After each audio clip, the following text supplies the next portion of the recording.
You've probably felt it before.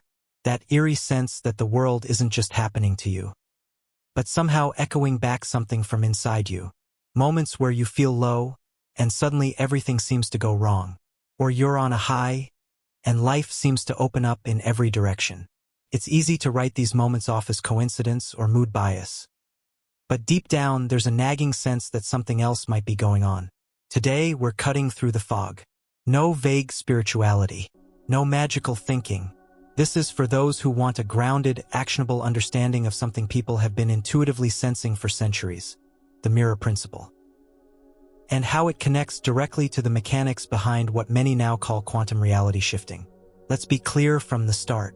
We're not talking about escaping into fantasy or tricking yourself into feeling better with positive vibes. We're talking about your perception, how it forms, what it filters, and how it drives the experience you label as reality. We're talking about belief systems, cognitive frameworks, emotional resonance, and the feedback loop that connects your internal world with the external one. The mirror principle is simple in theory but powerful in application. At its core, it states that your external reality reflects your internal state. Your beliefs, expectations, emotional patterns, these form the lens through which you see everything. But here's where it gets wild. The world isn't just viewed through that lens. The world seems to respond to it. The more you look for certain things, the more they appear. The more you feel certain emotions, the more life seems to reflect those frequencies back. Now, combine that with what we're learning from modern physics, especially ideas found in quantum theory, and something fascinating begins to unfold. Not fantasy, not science fiction, but actual models that suggest reality isn't as fixed or linear as it seems. That your focus, your observation, might actually influence outcomes, and that multiple versions of you may very well exist across what are known as branching possibilities or parallel timelines. Quantum shifting isn't teleporting to another universe. It's aligning your attention, identity, and energy to a version of reality that matches your internal configuration. Think of it like tuning a radio, not creating a new station, just aligning with one that's already broadcasting. This shift isn't instantaneous magic. It's a shift in how your brain filters reality, how your behavior changes as a result, and how that new feedback loop begins to stabilize. Throughout this series, we'll unpack these ideas with depth, logic, and real tools. You'll learn how your current identity interacts with the field of possibility. You'll see why certain changes seem to stick while others fade fast. And you'll understand the real mechanics behind what some call manifestation, without the fluff. No vision boards, no crystal altars, just real shifts in your mind, your emotions, and your observable outcomes. This isn't just for spiritual explorers. This is for thinkers, for those who want to understand how consciousness interacts with experience. Whether you're skeptical, curious, or already experimenting with these ideas, you'll get clarity, structure, and tools you can apply. So now, let's begin with the foundation of everything. The idea that your world reflects you. Look around you right now. Not metaphorically, literally look. The room you're in. The tasks waiting on your to-do list, the texts on your phone, the tone of your relationships, the trajectory of your career or lack of one. This isn't just your life. This is your mirror. The mirror principle isn't a belief system. It's not about morality or karma. It's not about being punished for negative thoughts or rewarded for being high vibe. It's a principle, like gravity. And once you understand it, you'll stop blaming randomness and start examining your role as an active participant in everything you experience. So how does it work? At the simplest level, what you perceive determines what you experience. Your beliefs act as filters. Your emotional state sets your frequency. Your thoughts and focus act as a spotlight on certain aspects of the world while ignoring others. All of that combines to generate what we call your reality. This isn't metaphysics. It's neuroscience. Your brain uses something called the reticular activating system, RAS, to decide what information is relevant to you. Millions of bits of data hit your senses every second. You don't see it all. You can't. Your RAS filters based on your internal instructions, what you believe is important, what you expect to see, what you're emotionally invested in. So if you believe the world is dangerous, your RAS shows you threats. If you believe you're unlucky, it spotlights obstacles. If you believe people are out to get you, guess what you'll notice more often? Now flip it. If you believe opportunities are everywhere, if you feel worthy, if you expect connection and success, the world starts confirming it. And then there's the emotional feedback loop. Emotion isn't just a reaction to experience. It's a signal that calibrates what experience gets drawn in.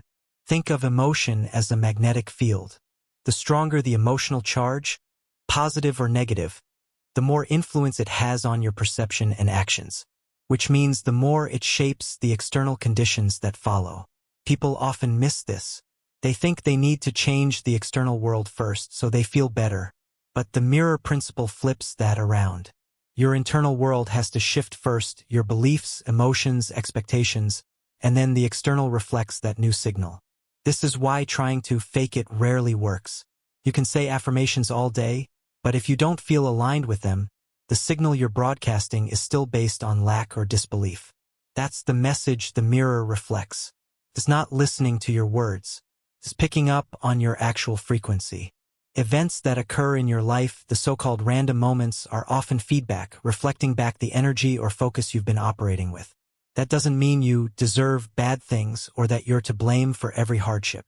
Life has complexity, but within that complexity, patterns exist. And the mirror principle invites you to become conscious of those patterns. This isn't about control. It's about awareness. Once you see the connection between your state and your circumstances, you gain the power to shift the state itself. And once you shift the state, the circumstances begin to follow. Let's make this more concrete. Say you believe you're unworthy of success. That belief filters your opportunities. You might subconsciously sabotage projects, downplay your achievements, avoid applying for better roles. Your brain literally tunes out data that contradicts your belief. And because of that, success appears scarce. Your world reflects the belief. And the cycle continues. Now imagine you begin to shift that belief, not by forcing yourself to fake confidence, but by noticing micro-evidence of your worth. Small wins, past achievements, present moments of competence. As your emotional state and belief begin to shift, your RAS starts noticing more aligned opportunities. You start acting differently. People respond to you differently. The feedback loop changes. And so does the mirror. This is the reality behind reflections. Your world doesn't lie to you. It reflects you. Not just your thoughts, but your assumptions, your self-image, your focus. And as you shift those internal dynamics, the mirror shifts back. The mirror principle is not magic. It's mechanics. And once you stop treating life like an unpredictable storm and start understanding it as responsive feedback, you'll stop chasing external change and start generating internal alignment. Next, we go deeper into this with something even more astonishing. Not just how reality reflects you, but how other versions of you may already be living different outcomes you can learn to align with. Get ready for a deeper understanding of alternate selves. And how every decision might be branching off a different version of your life. Take a moment and trace back a major decision in your life. A job you took. A relationship you pursued. A city you moved to or didn't. Now think about the version of your life that would have unfolded had you made a different choice. Not just a different outcome, but a completely different version of you. This isn't speculative fiction. It's not storytelling. It's a genuine concept supported by one of the most discussed ideas in modern physics, the many worlds interpretation. This theory proposes that every time a quantum event occurs, reality splits. One version reflects outcome A, another reflects outcome B, and each continues on its own trajectory. Now zoom out from particles to people. If this holds true on the subatomic level, it challenges our entire notion of a single linear reality. Every time you make a decision, a new version of your life may theoretically branch off. Not in imagination, but in probability. Let's break this down with clarity. The many worlds interpretation of quantum mechanics was first proposed in the 1950s by physicist Hugh Everett. The central idea is that quantum events don't collapse into one outcome when observed. Instead, all possible outcomes occur, each in its own universe. We don't see these other universes because they're not accessible through conventional means, but they exist in parallel. This concept reshapes how we think about possibility. If every version of a decision exists somewhere, then that version of you, the one who succeeded sooner, healed faster, made a better move, isn't just a fantasy. It's part of a wider field of potential. And the mirror principle combined with this quantum lens starts to explain something many have sensed, that we can shift toward those versions based on alignment. Now here's where it becomes actionable. These alternate selves aren't distant or unreachable. They're models like blueprints, and your ability to perceive or embody them depends on one thing: resonance. Think of resonance as alignment between frequencies. A tuning fork will vibrate when another fork at the same frequency is struck nearby. Similarly, when your thoughts, emotions, and actions align with the version of you living a different outcome, your reality begins to shift toward that version. But don't confuse this with pretending. It's not about acting like something is true when it clearly isn't. It's about recognizing patterns of belief, focus, emotion that characterize a different outcome and gradually aligning yourself with those. The quantum model doesn't require belief in fantasy. It invites you to recognize choice as the driver of probability. And this brings us to the core idea: decisions create direction. Every choice you make filters out infinite other versions of reality. You choose to say yes to something, you step into one timeline. You say no, you continue on another. What's powerful is that you're not stuck. Each moment presents a new fork. Let's anchor this in your daily experience. Think of someone who constantly thinks of themselves as a failure. They view the world through that lens. They behave in ways that confirm that identity. Opportunities don't just miss them, they don't even recognize them when they're in front of them. They are tuned to a reality where failure is the dominant pattern. Now think of someone in the exact same circumstances, but who shifts into a different self-concept. Not with fake positivity, but through practice. They begin noticing small wins. They change their language. They alter their posture, their voice, their daily routines. That person starts tuning to a reality where momentum builds. They make better decisions. They operate with more confidence. New people show up. That's not the universe changing randomly. That's the person changing their alignment. The shift isn't external. It's internal. But the effects ripple outward. This is why visualizing alternate selves isn't daydreaming. It's mapping.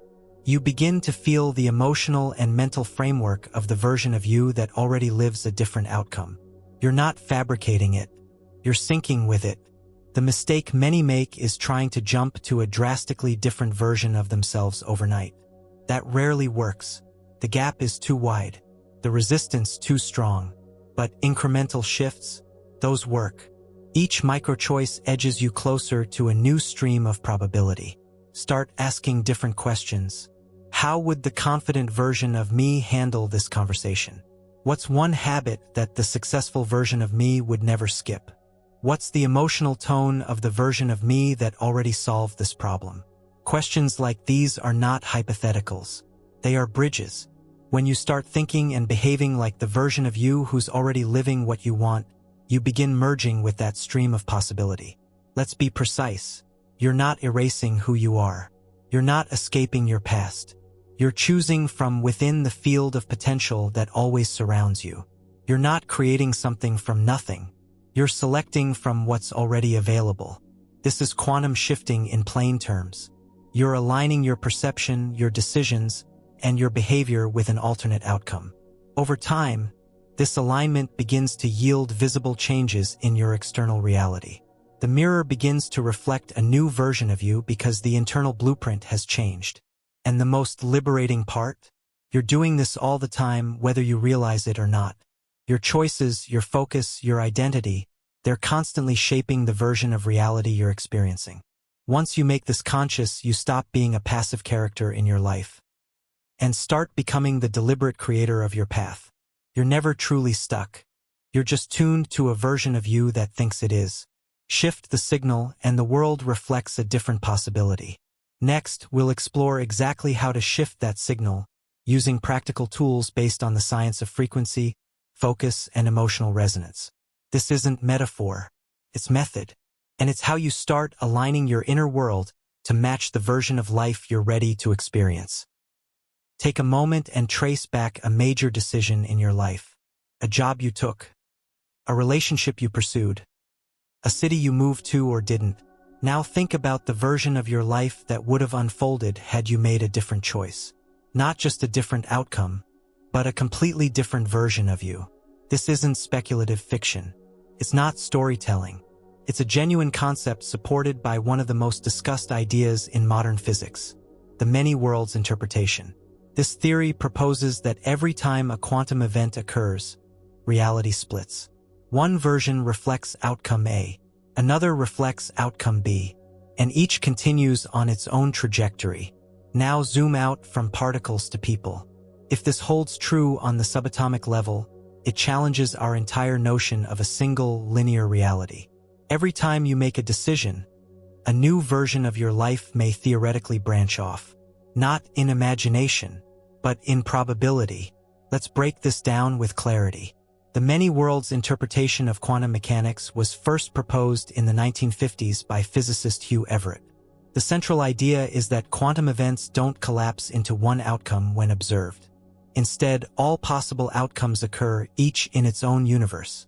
We don't see these other universes because they're not accessible through conventional means, but they exist in parallel. This concept reshapes how we think about possibility.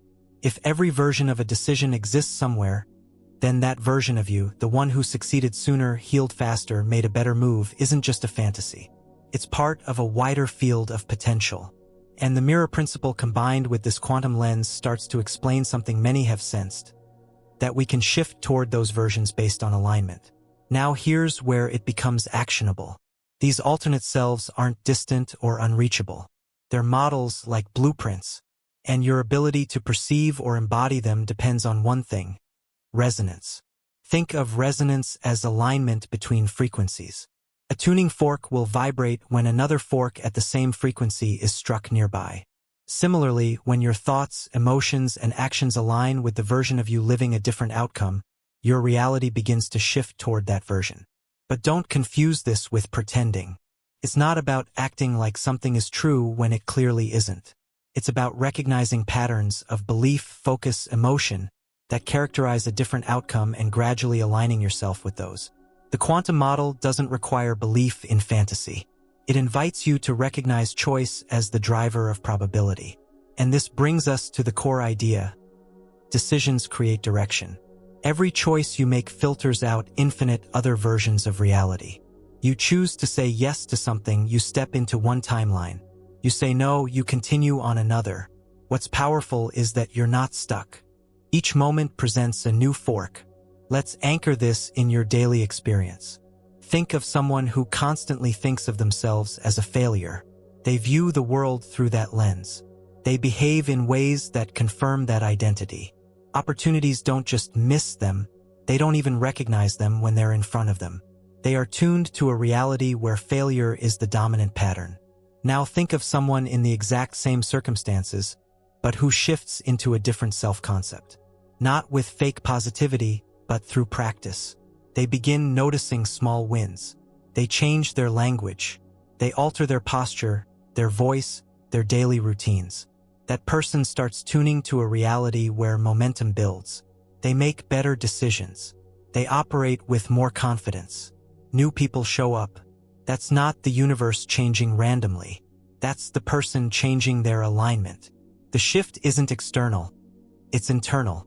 But the effects ripple outward. This is why visualizing alternate selves isn't daydreaming, it's mapping. You begin to feel the emotional and mental framework of the version of you that already lives a different outcome. You're not fabricating it, you're syncing with it. The mistake many make is trying to jump to a drastically different version of themselves overnight. That rarely works. The gap is too wide, the resistance too strong. But incremental shifts, those work. Each micro-choice edges you closer to a new stream of probability. Start asking different questions. How would the confident version of me handle this conversation? What's one habit that the successful version of me would never skip? What's the emotional tone of the version of me that already solved this problem? Questions like these are not hypotheticals. They are bridges. When you start thinking and behaving like the version of you who's already living what you want, you begin merging with that stream of possibility. Let's be precise. You're not erasing who you are. You're not escaping your past.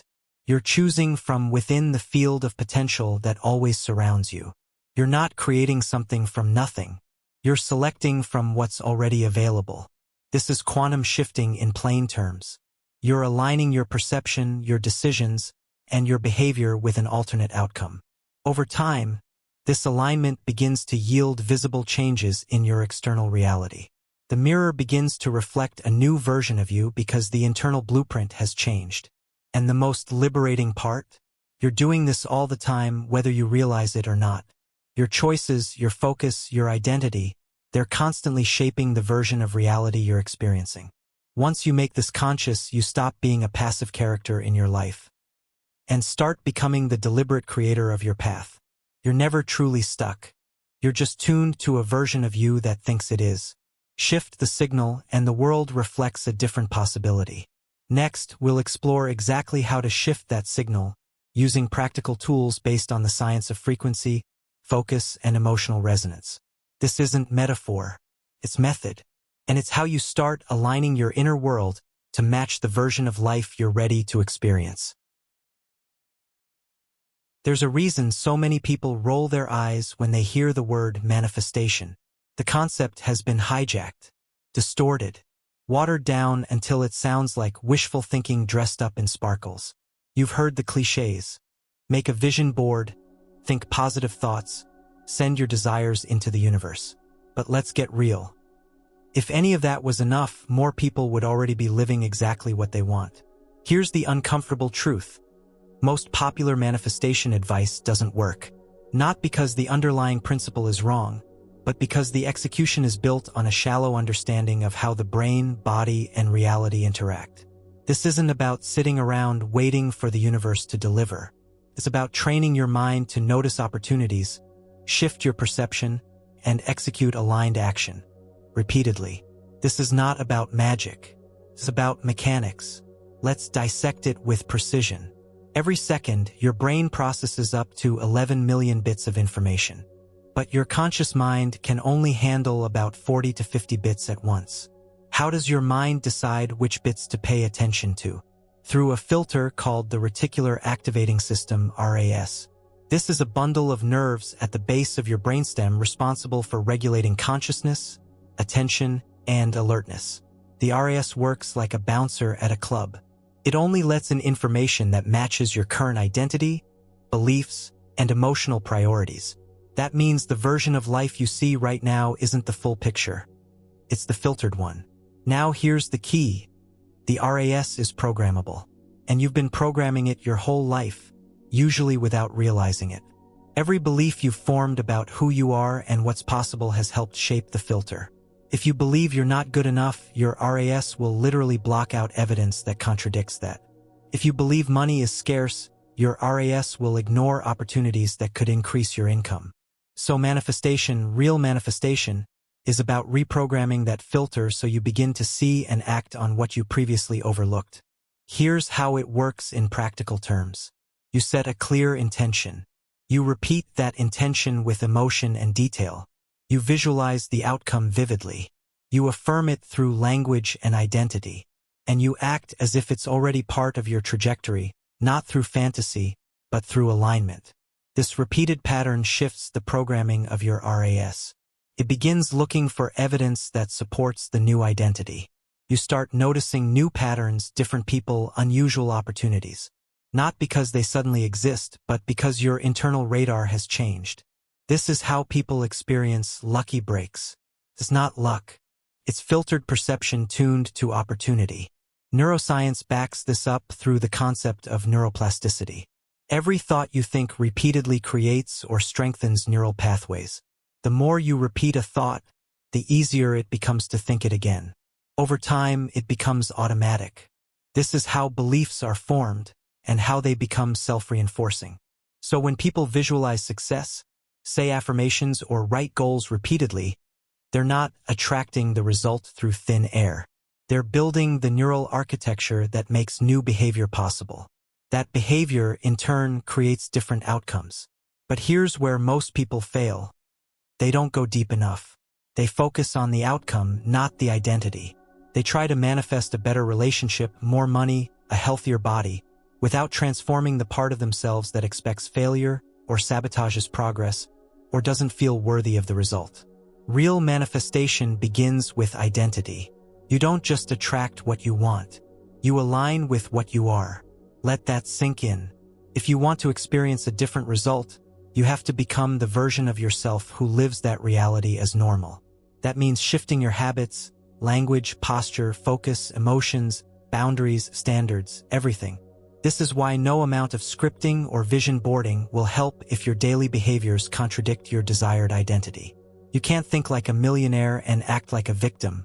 You can't speak affirmations about love while tolerating emotional neglect. So if you want results, forget about wishful thinking and start building congruence. Alignment, coherence.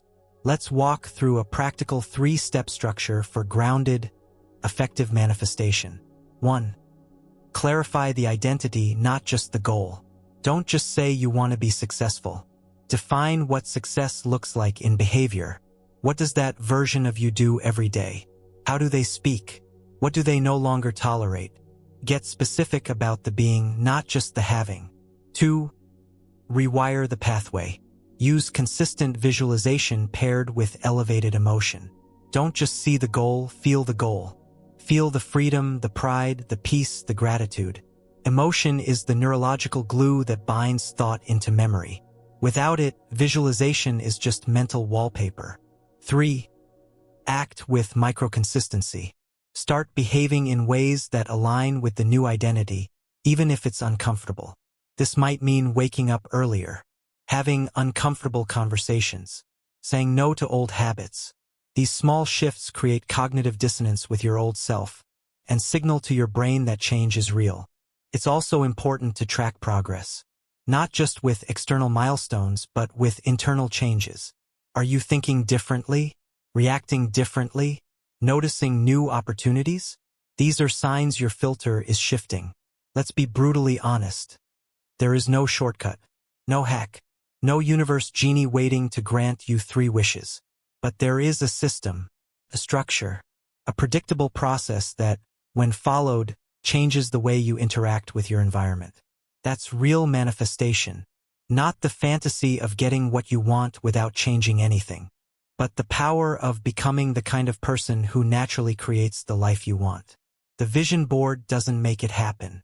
The emotion behind it, the intention driving it, and the consistent action aligned with it, those are the factors that matter. In the next part, we're going to explore something even more fascinating. Moments where people experience what feels like instant radical change. Quantum leaps. Sudden upgrades in perspective, opportunity, or identity. We'll uncover what's actually happening in those moments and how you can consciously trigger them. Not through force, but through aligned readiness. Sometimes change doesn't feel gradual. It hits like a switch. One day, everything feels stuck. The next, something clicks, and your entire reality starts to shift. People call it a breakthrough, a moment of clarity, turning point. But what's actually happening in those moments? Why do some shifts take months, while others unfold in what seems like an instant? Let's strip the mysticism away and get to the mechanics. What you're experiencing in those moments is a collapse of internal resistance, followed by a realignment of attention, emotion, and identity. In other words, a quantum leap, not in the sense of teleporting through universes, but in the psychological sense of rapidly transitioning into a different pattern of perception and behavior. These leaps don't defy logic. They follow it, just at a level most people aren't trained to recognize. Let's start with feedback loops. Your life is made up of repeating cycles. Thoughts reinforce emotions. Emotions reinforce beliefs. Beliefs influence choices. Choices shape your environment. Your environment triggers thoughts. And the cycle continues. Over time, these loops become stable systems. They feel like reality, but they're just reinforced programming. And unless interrupted, they'll keep spinning the same results no matter how much you wish for something different. Quantum leaps occur when a new signal disrupts the loop, either internally or externally, and introduces enough contrast to destabilize the old cycle. Think of it like a record skipping. Something jars the needle off the groove, and suddenly the music changes. Now here's the fascinating part. Many of these moments feel like they're coming from the future. You suddenly get a flash of insight. You feel pulled toward a new path. You sense that a better version of your life is possible, even before there's evidence. That's not imagination. That's a signal. A signal from what we can call your future self, or more accurately, a future probability of you that already exists within the quantum field. This isn't metaphysical poetry. It's grounded in models of reality that treat the past, present, and future not as a straight line, but as a web of possibilities. And when your current state opens enough to resonate with a future potential, that version of you can begin feeding information backward into your awareness. That shows up as intuition, as a gut feeling, as a moment of unexplainable clarity. Your job isn't to force those moments. It's to create the conditions for them to occur. So what are those conditions? The first is readiness. You must reach a state where your current identity feels misaligned enough that your system opens to new information. That often happens after frustration, stagnation, or emotional fatigue. The old loop becomes unsustainable. The second is receptivity. You need to be mentally and emotionally available to receive new insight without rejecting it. That means letting go of the need to control outcomes and entering a state of openness, curiosity, and non-judgment. The third is alignment. When a future potential begins to emerge in your awareness, you have to respond to it. Not just think about it, but act on it, quickly and consistently. This is how you stabilize the new signal and collapse the old loop. Let's look at how this happens in real terms. Say you've been stuck in a job you hate. You've been tolerating it, rationalizing it, suppressing the discomfort. But one day something snaps. A moment of honesty floods your system.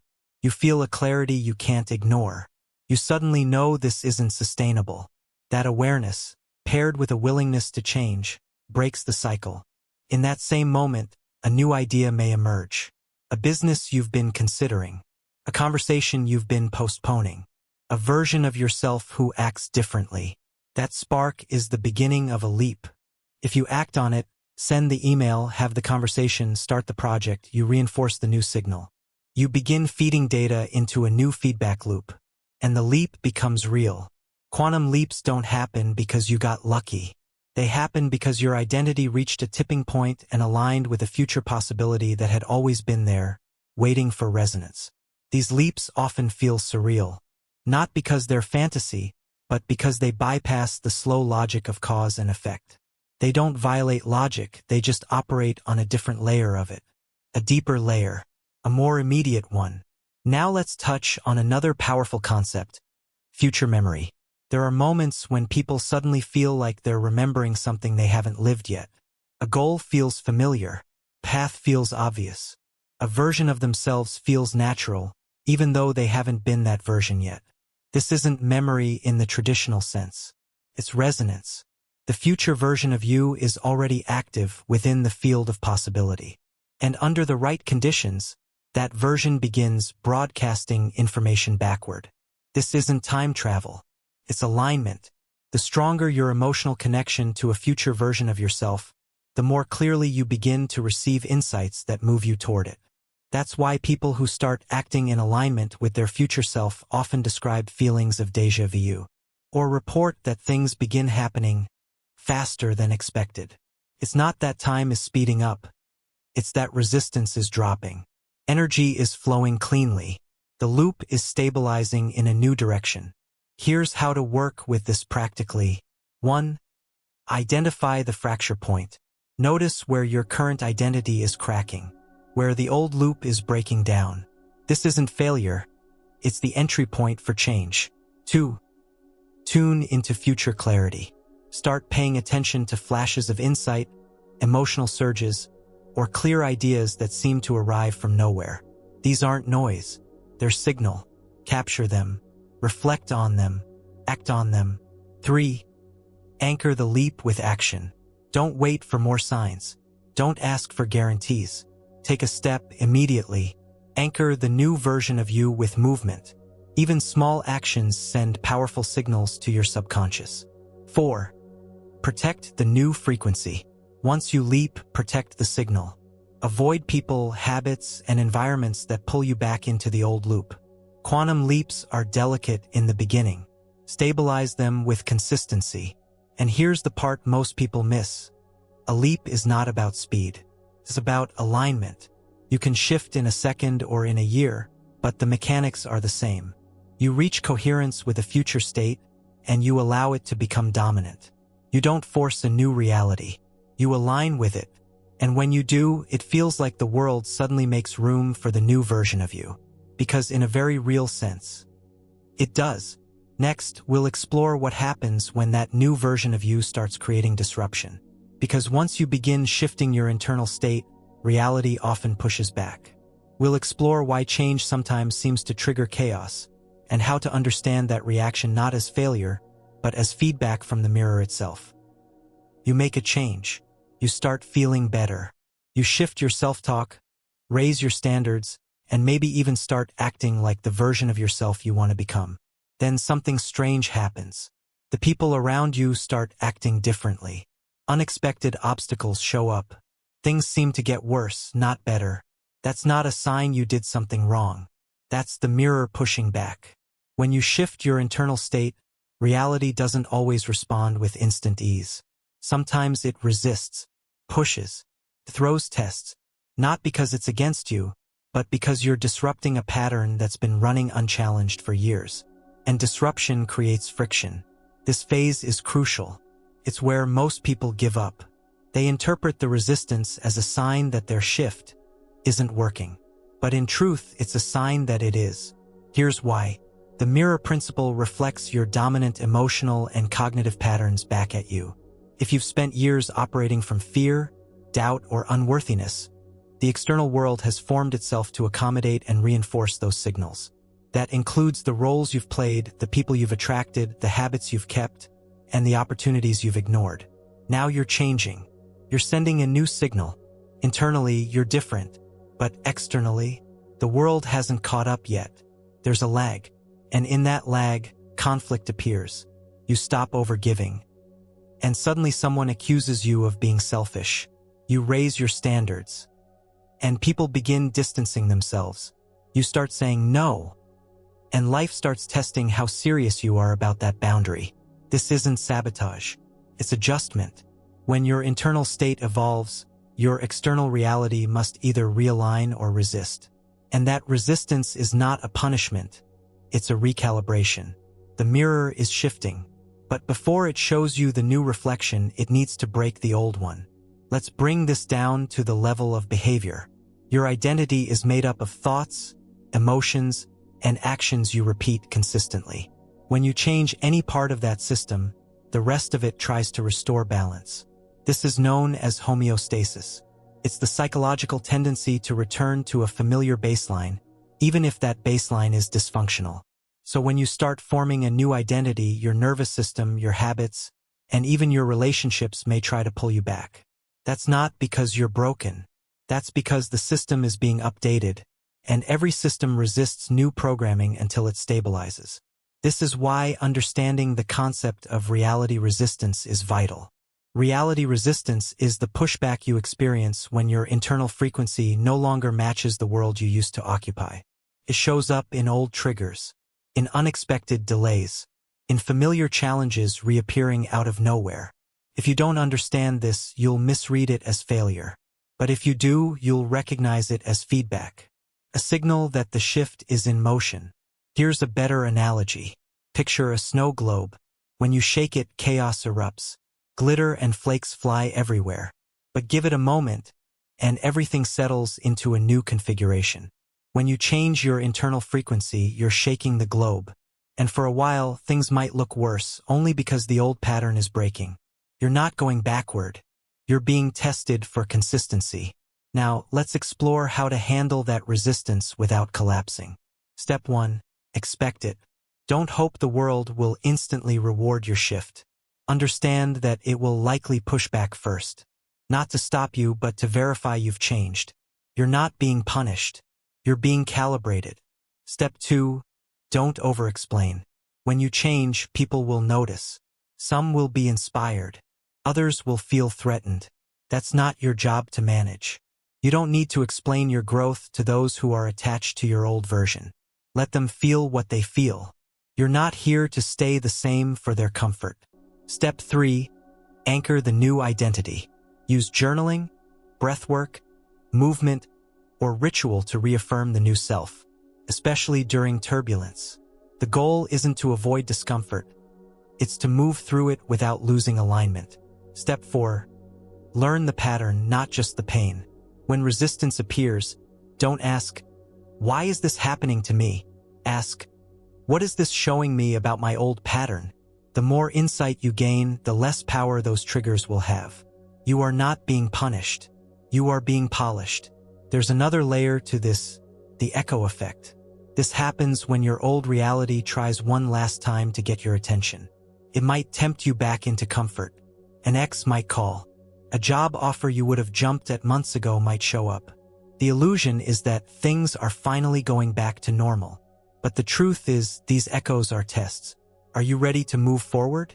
Or will you default to the old frequency? Your response decides the outcome, not your words, your state. The more consistent you are in embodying the new identity, even when it feels hard, the faster the external mirror shifts. Not because the world is responding to your desire, but because it's catching up to your decision. One of the biggest traps is mistaking emotional turbulence for a sign that you're doing something wrong. But growth is rarely smooth. It's jagged. It's awkward. It's filled with uncomfortable pauses and unexpected setbacks. This is not failure. This is friction. You're not being asked to be perfect. You're being asked to be authentic. Stay with your new self-concept long enough for the environment to adjust.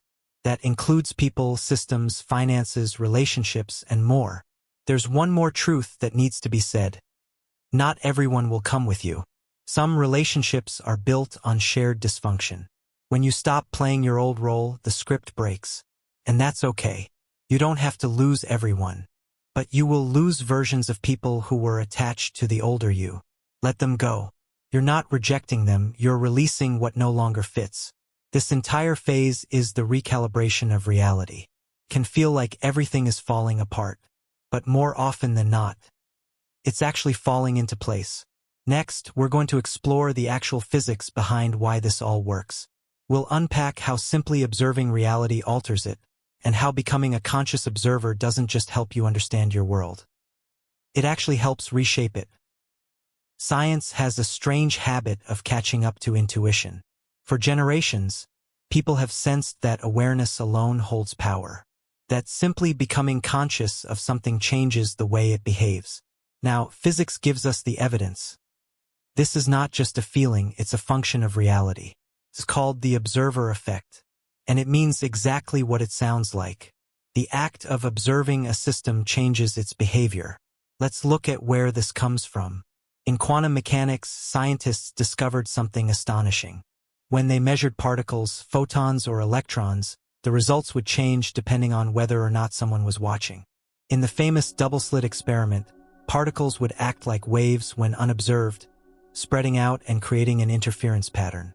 But the moment they were observed, they behaved like solid particles, choosing a single path. That means the particles weren't behaving according to fixed laws. They were behaving differently depending on whether someone was paying attention. This isn't science fiction. This is the foundation of quantum theory. Now let's bring that down from the lab into your life. If particles respond to observation, and your reality is made up of those particles, then what does that say about the role of your awareness in shaping the world you experience? It says this: awareness isn't passive. It's participatory. You're not just looking at life. You're influencing it, merely by where and how you place your focus. Let's strip this down to its core. What you observe, you influence. What you focus on, you feed. What you become aware of, you begin to shape. This has massive implications for everything. Your habits, your thoughts, your relationships, your opportunities. Because until you observe something, you're not consciously engaged with it. It operates automatically under the surface. But the moment you shine awareness on it, it begins to change. Let's take a practical example. Say you have a recurring pattern of procrastination. As long as you're unconscious of it, it controls you. You avoid, delay, justify.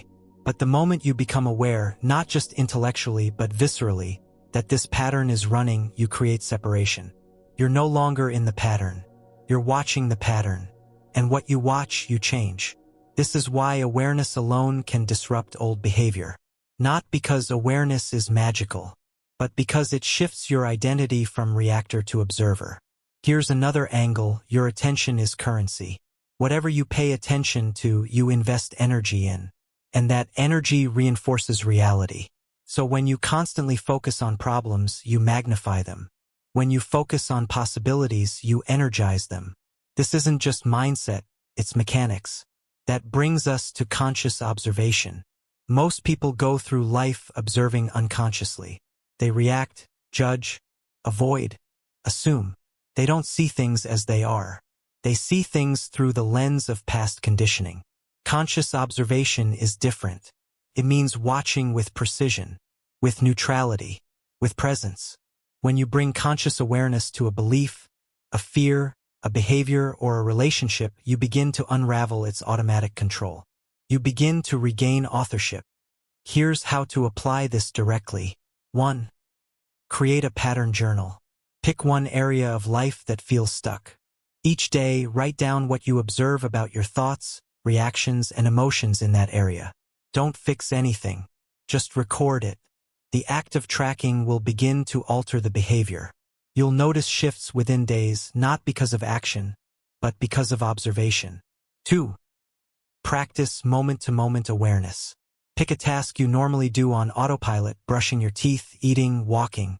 Now do it with full awareness, noticing every movement, every sensation, every choice. This builds the muscle of observation. And the stronger that muscle gets, the more influence you gain over your internal environment. 3. Deactivate old programs by watching them. When an old trigger shows up, anger, fear, defensiveness, pause. Don't fight it. Just name it. There's the old reaction. The moment you do that, you create space between the stimulus and your response. That space is power. That's where shifts begin. It's easy to dismiss this. People want action. They want dramatic change. But the most powerful shifts begin with observation. Because what you cannot see, you cannot change. There's another layer to the observer effect, and it's even more profound. The quality of your observation matters. If you observe with fear, you reinforce fear. If you observe with guilt, you reinforce guilt. But if you observe with curiosity, with compassion, with neutrality, you unlock transformation. Think about it. When you look in a mirror with judgment, you distort what you see. When you look with openness, you see clearly. The same is true with inner observation. This is where transformation becomes sustainable. Because conscious observation doesn't require willpower. It doesn't require force. It only requires presence. And presence is the state from which all creative change emerges. You're not here to be a puppet of your thoughts. You're here to be the one who sees, the one who chooses, the one who responds. This is how you shift reality, not by dominating it, but by becoming aware of your role in it. When you become the observer, you stop being the victim of unconscious patterns.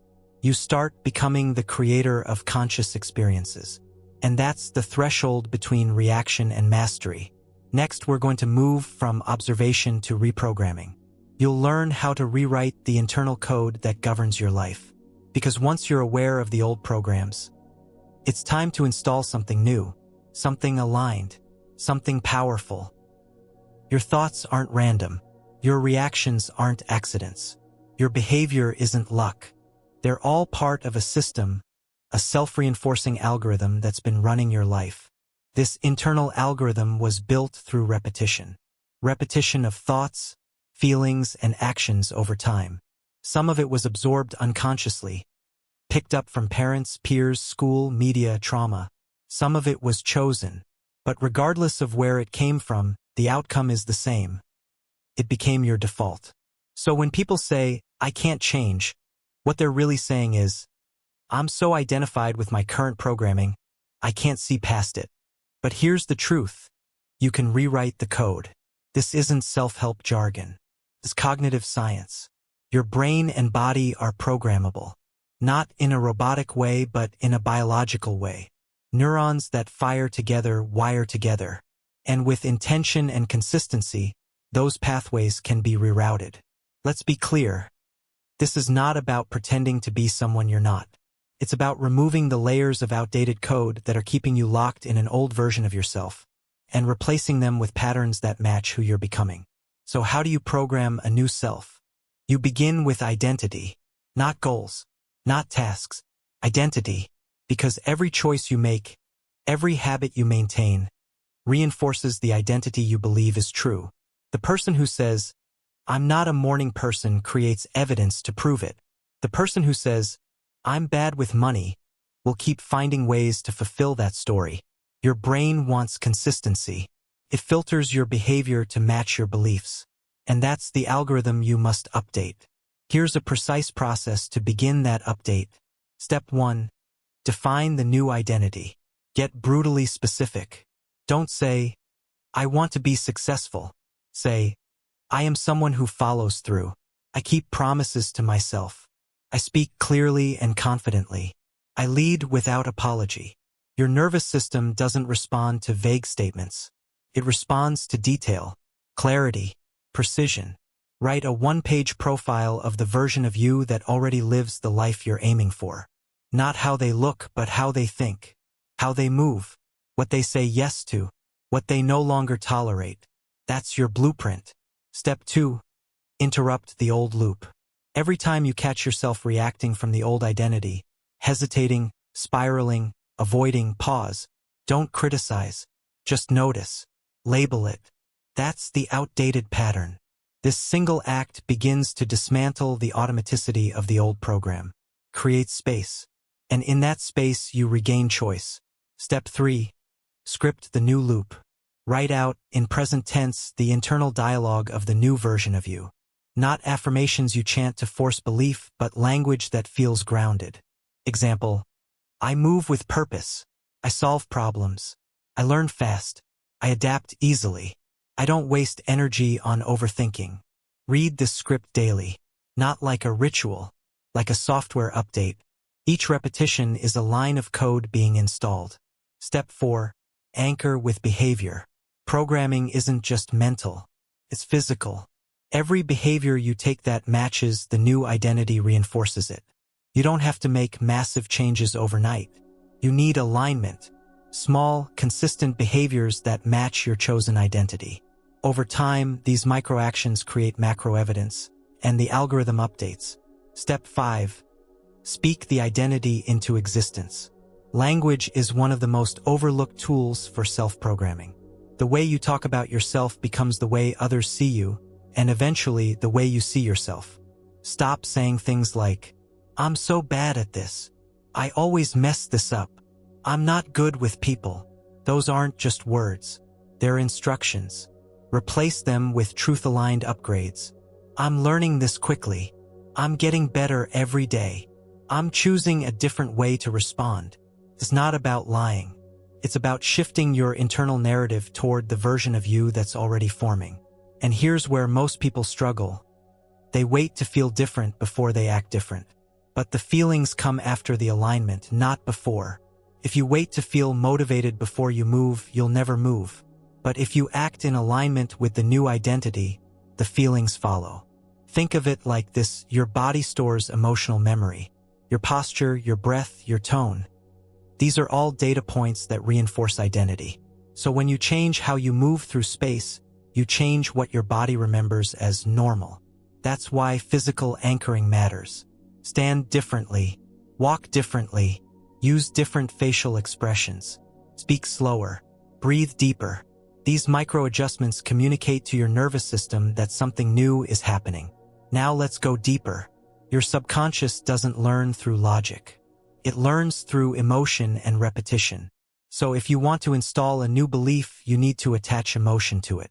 That's what makes scripting, affirmations, and visualizations effective, but only if they're emotionally charged and consistent. Let's say your new belief is, I am capable of leading powerfully. If you just say the words with no emotion, they bounce off. But if you imagine a moment where you embodied that belief, even a small one, and you feel it, then say the words, your system takes note. Do that enough and the belief becomes real, not just in theory but in your nervous system. And that's the goal. Not surface-level positivity. Deep cellular belief. This is not about control. It's about coherence. When your thoughts, words, emotions, and actions all match the same identity, you become magnetic. Not in a mystical way. In a neurological way. People respond differently. Opportunities feel more accessible. Confidence grows not because you faked it but because you coded it. This is how the inner algorithm gets rewritten. Not through force, not through wishing, but through conscious programming, pattern by pattern, belief by belief, choice by choice. You're not stuck. You're scripted. And now you're the one holding the pen. Next, we're going to talk about something that holds even more influence than belief. Emotion. You'll learn why your feelings act as gravitational fields, and how to use them deliberately to shift the direction of your life in ways that logic alone never could. Thoughts shape direction. Beliefs shape interpretation. But emotion pulls. It attracts. It holds everything together. If your life feels stuck, overwhelmed, chaotic, or directionless, start by checking your emotional baseline, because emotion is the gravitational field of your reality. Not metaphorically, functionally. Emotion is energy in motion, and it determines the intensity of your internal signal. When people talk about vibrational alignment or magnetic energy, they're usually referring to this without realizing the neuroscience behind it. Every emotional state triggers a specific physiological pattern. That pattern shapes your posture, breath, tone of voice, and even micro-expressions. These, in turn, influence how others respond to you, what opportunities you recognize, and which decisions you're likely to make. That means your emotional set point doesn't just color your experience. It anchors it. It either locks you into a loop or creates the lift for a breakthrough. Let's go deeper. Every emotion carries with it a signature. Fear narrows attention. Love expands it. Shame lowers energy. Confidence increases it. These emotional frequencies act like tuning forks for your perception. Your brain doesn't just respond to the world. It matches its internal environment to what it expects. Emotion creates that environment. So when you consistently operate in low-frequency emotion, anger, guilt, resentment, apathy, you filter the world through that lens. Not because life is limited, but because you are tuned to the parts of life that match that signal. This is why trying to think your way out of a low state often fails. The emotional field is too strong, pulls you back in. That's emotional gravity. And if you don't learn to work with it, you'll keep orbiting the same problems no matter how many goals you set. So how do you shift it? Not by denying your feelings, not by pasting positivity over pain, but by learning how to generate emotion intentionally before your circumstances give you permission. Let's walk through the mechanics. Step 1. Interrupt the emotional feedback loop. Every emotional state is part of a loop. A thought triggers a feeling. The feeling reinforces a thought. That thought triggers another feeling. You spiral. To break the loop, interrupt the pattern. Use breath, cold water, movement, stillness, silence. Anything that creates a physiological state change. You're not avoiding emotion. You're giving your nervous system a chance to reboot. Step 2. Identify your emotional set point. Take inventory.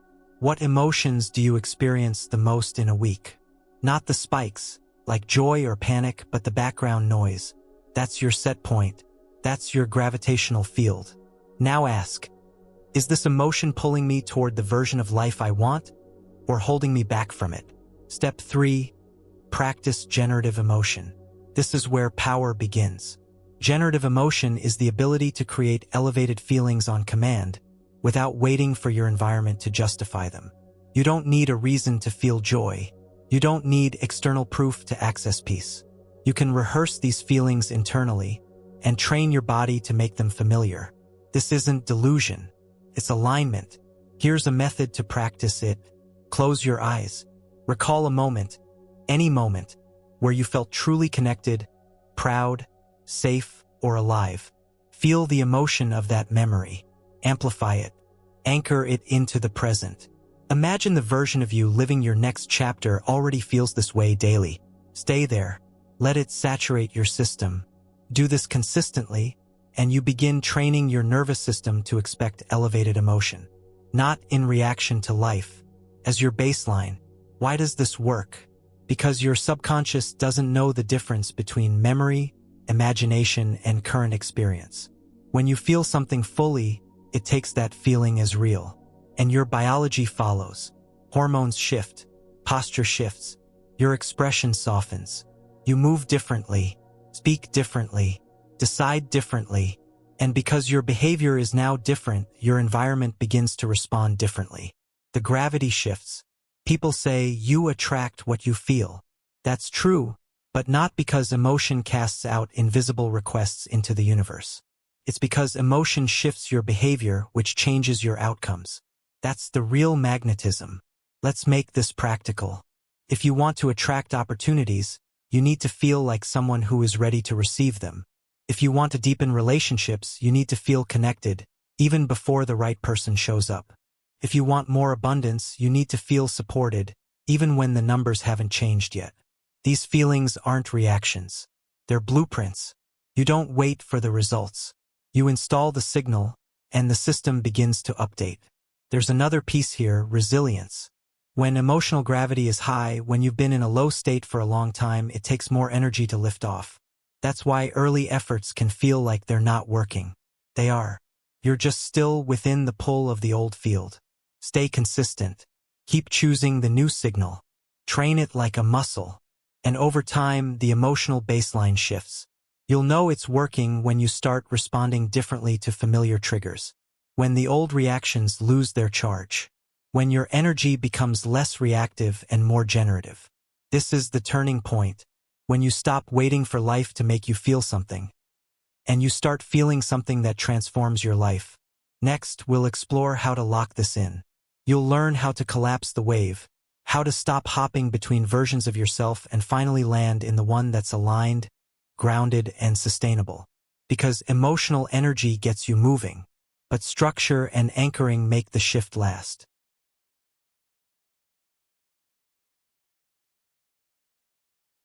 You've visualized. You've felt the shift. You've acted differently. And for a while, things begin to change. Momentum builds. But then, something subtle starts happening. The energy fades. Old habits creep back. The new version of you starts to blur. You feel like you're bouncing between states, caught between transformation and relapse. This isn't failure. It's a physics problem. To understand why some shifts stick and others fade, we need to talk about the wave. Not symbolically, literally. In quantum physics, particles exist in a state of potential until they are measured. They exist not as fixed things, but as probabilities, waves of possible outcomes. The moment a measurement is made, the wave collapses into a single, observable reality. Now zoom out from particles to people. Every version of you exists as a potential, a wave. There's a version of you that leads, one that hides, one that thrives, one that spirals. You tune into these versions with thoughts, feelings, and behavior. But unless that state is stabilized, you drift back into probability. That's what most people are doing when they say, I feel stuck. They're wavering, fluctuating between states, not fully collapsing into any one identity long enough for it to materialize. So how do you collapse the wave? How do you make the new version of you the only version you respond from? You commit, you anchor, you repeat. Let's break that down. Commitment is not a feeling. It's a decision, a line in the sand. The moment you stop trying on different versions of yourself like outfits and start embodying the one that's aligned, fully, consistently, especially when it's inconvenient, it means letting go of the backup plan. It means no longer negotiating with your old self. You stop being someone who's trying to become. You become. And that shift in language changes everything. I'm trying to be confident. No. I am someone who speaks with clarity. Even when I'm unsure. I'm working on not procrastinating. No, I complete things quickly and cleanly. That's who I am now. The commitment isn't just verbal. It's structural, which leads us to anchoring. Anchoring is the act of reinforcing identity with ritual, environment, and behavior. When something is anchored, it doesn't drift. It holds. And that's what your new self requires. Anchor the shift physically. Move your body differently. Dress differently. Adjust your posture. Change the layout of your room. Introduce small changes in your environment that reflect the identity you're choosing. Anchor it emotionally. Create rituals that bring you back into alignment daily. Breath work, journaling, stillness, movement, not for the sake of discipline, but to remind your nervous system, this is who I am now. Anchor it relationally. Speak your truth more often. Set new boundaries. Surround yourself with people who treat the new version of you as normal, not exceptional. And then repeat. Repetition is the mother of all identity shifts. One clear choice doesn't change you. 1,000 congruent ones do. It's the repetition that burns the new pattern into your system. It's the daily choices, the micro decisions, the slight adjustments in speech, tone, and behavior. These aren't small, they are the signal. Over time, repetition overrides familiarity. The old version of you begins to feel distant, inauthentic, artificial, and the new version feels natural, automatic, unquestioned. That's when the wave collapses, because now you're no longer oscillating. You're consistent, and consistency is the signal that tells reality. This version is real. Reinforce it. It's important to address the trap that shows up here, the craving for novelty. Your nervous system is addicted to what it knows, even if it's painful. And new states of being will feel boring once the initial high fades. You'll be tempted to shift again, to add more, to tweak, to question. Don't hold the line. Let the repetition do its work. Let the identity sink in before you start changing the plan. Think of this like building muscle. The real gains don't come from switching routines every week. They come from sticking to the basics long enough for adaptation to happen. That's how identity stabilizes.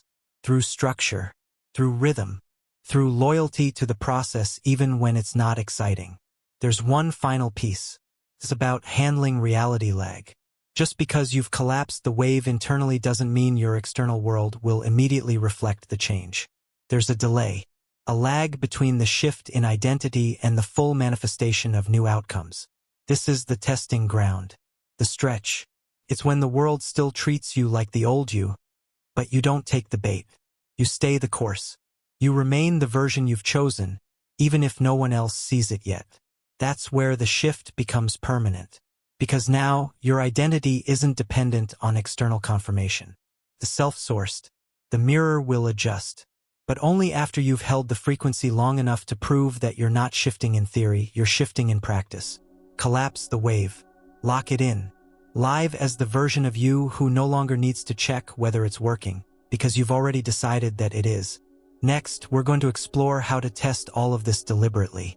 You'll learn how to check whether the mirror is responding, how to calibrate your expectations, and how to spot the real-time feedback that tells you, yes, this is real, and yes, it's working. Up to this point, you've learned how reality reflects your internal state, how to shift identity, how to stabilize emotion, and how to collapse into a new version of yourself. But now the question becomes real. Is it working? How do you know the shift isn't just in your head? How do you tell the difference between illusion and transformation? You test the mirror. Testing the mirror isn't about needing proof for your ego. It's about reading reality as a feedback mechanism, because that's exactly what it is. Your external world is not random. It's a responsive system, and the moment you shift internally, you will start getting signs externally. But the signs aren't always dramatic. They're not thunderbolts. They're subtle signals. Gentle ripples that indicate reality is starting to adjust its reflection. The key is calibration. When you start operating as a new version of yourself, the mirror doesn't reflect it immediately. It sends you a test signal, something small, a moment of friction, a surprising opportunity, a subtle synchronicity. Most people ignore these signals because they expect the shift to look like fireworks. But reality speaks softly until you prove you're listening. So how do you test the mirror effectively? Start with small, specific inputs. You don't need to overhaul your entire life to know whether the mirror is working. You can set a micro-intention, something focused, clear, direct. Then observe what happens over the next 24 to 72 hours. Example, say to yourself, I am becoming someone who communicates clearly and is heard. Now observe. Do more people engage in deeper conversations? Does someone unexpectedly ask for your opinion? Do you speak up more naturally in a meeting without planning it? That's feedback. It's not coincidence. It's reflection. You can repeat this with any trait or intention. Set the signal. Tune into it. Then observe. Here's a practical tool. The mirror log. Each day, write down one identity trait you're reinforcing, one emotion you're generating, one unusual or affirming thing that showed up in your environment. Do this for 7 days. Patterns will emerge, and you'll begin to train your nervous system to track alignment, not just effort. Next, we need to address resistance. Sometimes the mirror doesn't show you what you want. It shows you what you need to release in order to become who you say you are. For example, you declare, I am worthy of deep, honest relationships. The next day, someone ghosts you, or a toxic friend reappears, or a truth you've been avoiding surfaces. That's not failure. That's the mirror saying, here's the clutter in your signal. Do you want to keep this in your field? Or are you ready to align with something better? This is where most people quit. They take the discomfort as a contradiction. But it's not. It's the filter clearing. The mirror has to flush out what doesn't match the new identity so it can reflect what does. You must become skillful at reading that kind of signal. Not as punishment, but as confirmation. Let's explore a few types of mirror responses and how to interpret them. 1. The echo. Old situations resurface. People from your past reach out. Temptations you thought you'd outgrown suddenly appear again. Backhand index pointing right, this is the mirror asking, are you still the old you, or are you anchored in the new identity? 2. The delay.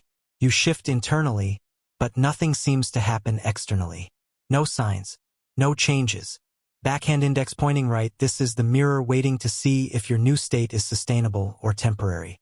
Stay consistent. The lag is a test of integrity. 3. The glitch. A small, strange coincidence occurs. You think about someone and they text. You set a goal and a related opportunity randomly shows up. Backhand index pointing right, this is a micro-confirmation. The mirror flickering to let you know, yes, the feedback loop is shifting. These signs are not superstition. They're data. They are evidence that your field, your emotional, mental, and behavioral signal, is interacting with the environment in new ways. But to read this data, you need clarity. That means detaching from the need for instant results. When you're obsessed with outcomes, you're not operating from identity. You're operating from fear, from scarcity, and that energy clouds the reflection. The mirror is clearest when you are steady, when your internal state is rooted in trust, not desperation. This is the art of calibration. You notice the signals without chasing them. You accept feedback without judging it. You refine your input without collapsing under doubt. Let's talk about refinement. Once you begin getting consistent feedback, positive or challenging, you adjust your input. This is where you evolve. If the mirror reflects confusion, ask, where am I unclear? If the mirror reflects chaos, ask, what part of me is still ungrounded? If the mirror reflects ease, ask, how can I stabilize this new baseline? That's how you tune your field like an instrument, moment to moment, pattern to pattern. Now, let's address the trap of confirmation bias.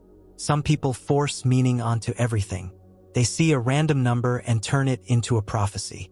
That's not reading the mirror. That's reaching. Real feedback isn't something you have to stretch to justify. It lands. It fits. It aligns. You don't need to convince yourself. You simply recognize the pattern. You don't look for magic. You look for match. Testing the mirror is not about bending reality to your desires. It's about becoming conscious of how reality responds to your signal and learning to refine that signal with precision. The clearer your state, the clearer the feedback. And once you can test it, track it, and adjust it, you stop doubting whether this works. Because the mirror is no longer vague. It's accurate. Finally, we'll explore what it means to live from this space permanently. To become the version of yourself who no longer shifts into the new identity. But from it, the shift is no longer something you're practicing. It's who you are. You've explored the mirror principle. You've learned how to shift, stabilize, and test the signals of your internal world. But here's the most important truth of all. Real transformation doesn't come from trying to become something. It comes from living as someone. Once you reach this point, the question is no longer, how do I change? It becomes, am I living in alignment with who I truly am now? This is where the shift becomes permanent. Not because the world handed you different results, but because you stopped needing proof to confirm your identity. You chose. You acted. You refined. You embodied. And now, this version of you isn't a stretch. It's home. Let's get something clear. Identity is not fixed. It's a function of pattern, repeated emotion, repeated action, repeated belief. And once enough repetition locks in, your sense of self updates. Not because of wishful thinking, because of structure. And when identity updates, reality follows. Living as the shifted you is not a performance. It's not an act. It's not about constantly asking, am I doing it right? It's about no longer asking. You're not monitoring. You're not comparing. You're not chasing. You're being. Here's the real freedom. The shifted version of you doesn't need validation. Doesn't need to be noticed. Doesn't need to check whether the process is working. That version is too busy living it. So how do you maintain this state? You stop treating it like a state. You treat it like a standard. This is how your new identity becomes destiny. 1. You create non-negotiables. Not habits you try to remember. Standards you don't question. The shifted you doesn't debate whether or not to act in alignment. The choice has already been made. This includes how you speak to yourself, how you handle energy, what you tolerate in relationships, what you expect from your time. Non-negotiables don't come from discipline. They come from self-respect. And when that respect becomes normal, the identity holds even under pressure. 2. You stop arguing with results. You no longer see obstacles as signs that something's broken. You see them as calibrations. When reality pushes back, you stay centered. You don't spiral. You don't panic. You don't chase. You refine. Every situation becomes feedback. Every trigger becomes an invitation. You live from causality, not reaction. 3. You integrate, not escape. This is key. The shifted you doesn't need to avoid problems or suppress old emotions. You face things directly because your identity is strong enough to hold discomfort without collapsing. You don't need to feel amazing every day. You just need to remain aligned. Living as the shifted you means choosing presence over perfection, consistency over intensity, clarity over drama, and authenticity over approval. 4. You release the addiction to reinvention. You're not constantly seeking the next breakthrough. You're not endlessly cycling through self-help. You're not chasing the next dopamine spike from another aha moment. You're steady, grounded, embodied. This is what maturity in self-transformation looks like. You're not looking for more magic. You're creating your rhythm. You're living with internal order. 5. You normalize growth. The shifted you doesn't need to announce your growth. You don't talk about how much you've changed. You live it. The people around you will either align with it or fall away. You don't force either. You let the mirror do its work. Because you understand now. The most powerful signal you can send into the world is not your intentions, your dreams, or your explanations. It's your embodiment. When your identity aligns with your vision, and your actions align with your identity, you enter what many describe as flow. But you know it's not magic. It's structure. You've trained for this. You've chosen this. You've lived it into being.